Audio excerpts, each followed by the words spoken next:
Gênesis capítulo 9. Aliança de Deus com Noé.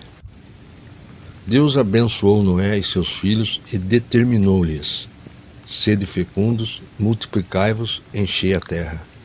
Sede o medo e o pavor de todos os animais da terra e de todas as aves do céu, como de tudo o que se move na terra e de todos os peixes do mar. Eles são entregues em vossas mãos. Tudo o que se move e possui a vida vos servirá de alimento. Tudo isso eu vos dou, como vos dei a verdura das plantas. Mas não comereis a carne com sua alma, isto é, o sangue. Veja só que essa expressão original hebraica, com sua alma, ressalta e estreita a relação que existe entre o sangue e a vida de todos os seres humanos, de todos os seres viventes também sobre a face da terra. Então a vida é um dom misterioso de Deus e não cabe ao ser humano tentar aumentar ou prolongar essa força vital dentro de si, comendo a vida que está presente no sangue das criaturas. Está lá em Levítico 17, 11 a 14. Essa crença defendida e praticada de várias maneiras por muitos povos pagãos ao longo da história. Os modernos conceitos de transfusão de sangue não podem ser compreendidos como ingestão de sangue, por todas as diferenciações conceituais, técnicas e práticas desse conhecido procedimento médico. Versículo 5. Certamente pedirei contas do sangue de cada um de vós. Pedirei contas a todos os animais e ao homem. A cada indivíduo requererei contas da vida do seu próximo. Você veja aqui também que Deus é o maior defensor da vida humana, porquanto o homem foi criado à sua imagem, como representante fidedigno da pessoa da divindade e de seu reino sobre a face da terra. Por este motivo, a ninguém, por razão alguma, é outorgado o direito de atentar contra a imago Dei, que habita em todo ser humano. Então, se a gente tentar contra uma vida do ser humano, a gente está tentando contra o próprio Deus, porque dentro do ser humano tem a imagem de Deus, imago Dei. Segundo a lei da teocracia, os que cometiam assassinato premeditado incorriam sumariamente em pena de morte. Romanos 13, 3, 4, 1 Pedro 3, 13, 14. Pois quem mata um ser humano, a não ser em defesa própria, demonstra desprezo para com Deus e para com seu semelhante. Versículo 6. Quem derramar o sangue do ser humano pelo próprio homem, seu sangue será derramado, porquanto a imagem de Deus foi a humanidade criada. Quanto a vós, sede fecundos, multiplicai-vos, povoai a terra e dominai-a. Então declarou Deus a Noé e a seus filhos que estavam com ele: eis que estabeleço minha aliança convosco e com os vossos descendentes depois de vós, e com todos os seres vivos que estão convosco, aves, animais, todas as feras, todas as criaturas que saíram da arca convosco, todos os animais da terra. Estabeleço minha aliança convosco. Tudo o que existe nunca mais será destruído pelas águas do dilúvio. Não haverá mais outro dilúvio para devastar a terra. E Deus afirmou: eis o sinal da aliança que instituo entre mim e vós e todos os seres vivos que estão convosco, para todas as gerações futuras. Colocarei o meu arco nas nuvens, e ele se tornará um sinal fulgurante da aliança entre mim e a terra. E o Senhor, ele estipulou uma aliança eterna com Noé, enfatizada pela expressão nunca mais, como acabamos de ler no versículo 11. e outras de significados semelhantes. Versículo 12, e Deus afirmou: eis o sinal da aliança que instituo entre mim e vós, de todos os seres vivos que estão convosco, para todas as gerações futuras. Colocarei o meu arco nas nuvens, como sinal de aliança. Então, os sinais pactuais passaram a ser, especialmente para a humanidade e para a história, selos representativos e visíveis dos compromissos específicos e eternos de Deus para com o ser humano. Assim, mais tarde, seria instituído o sinal da circuncisão como marca da aliança entre Deus e Abraão. O sábado como sinal da aliança entre Deus e Israel no Sinai, e o sangue de Cristo como derradeiro símbolo da nova e definitiva aliança entre Deus e a humanidade.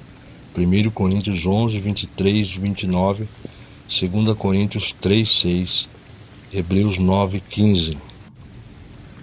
Versículo 14. Quando eu reunir as nuvens sobre a terra e o arco surgir por entre as nuvens, eu me lembrarei da aliança que há entre mim e vós e todos os seres vivos de toda a carne. E as águas nunca mais se tornarão um dilúvio para destruir toda forma de vida. Então, tanto a chuva quanto o arco luminoso e colorido que se forma em meio às nuvens carregadas já eram fenômenos atmosféricos conhecidos muito antes do dilúvio. Contudo, agora o próprio Senhor conferiu ao arco um significado todo especial e eterno, como símbolo visível da aliança de Deus com Noé. A expressão hebraica original significa meu arco,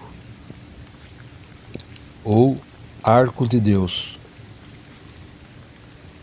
Portanto, o uso do nome arco-íris é impróprio, na medida que tal expressão se refere a tempos, contextos totalmente diferentes e opostos. Íris, a palavra íris faz parte da mitologia grega, como filha de Talmas e Electra, mensageira dos deuses e a personificação do arco-íris a fim de unir a terra ao céu, mencionada em Ilíada, poema épico grego do século 8 a.C., que narra os últimos 50 dias dos 10 anos da guerra de Troia, em grego Lion. Então a expressão arco-íris é impróprio,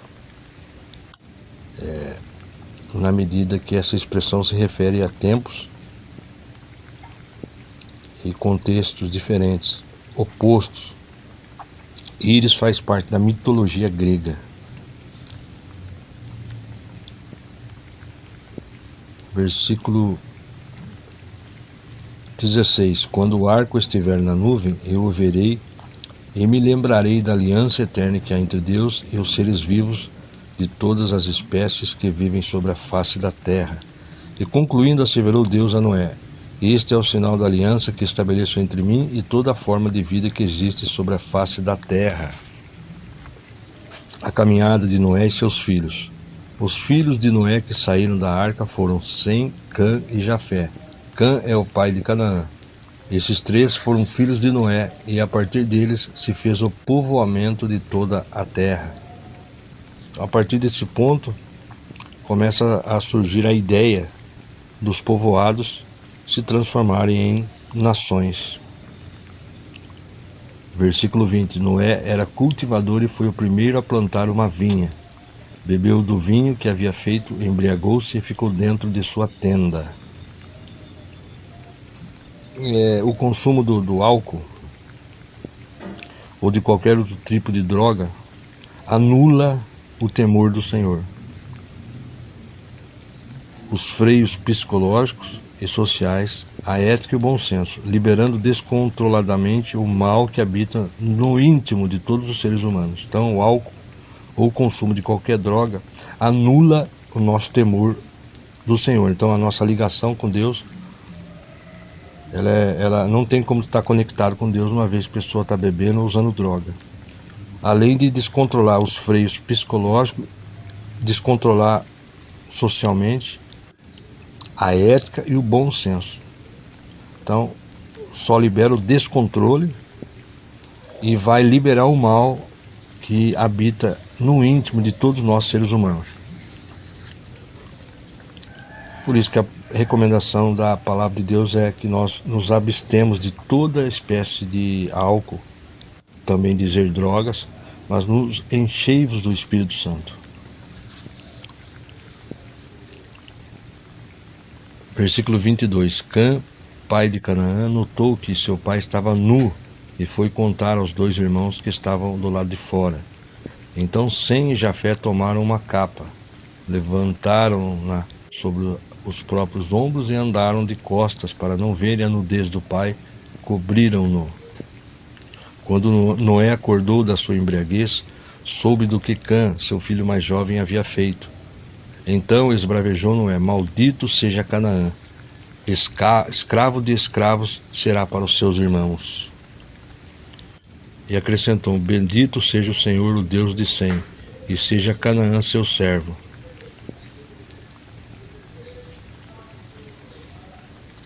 Então Noé ele enaltece e louva o nome do Senhor, agradecido ao reconhecer que Deus é a fonte de toda a bênção de seu filho Sem, e que dos semitas é o povo em que se inclui os israelitas, começando por Abraão e chegando até a pessoa do Messias, Filho de Deus, o nosso Senhor Jesus Cristo, nos chegaria a salvação eterna.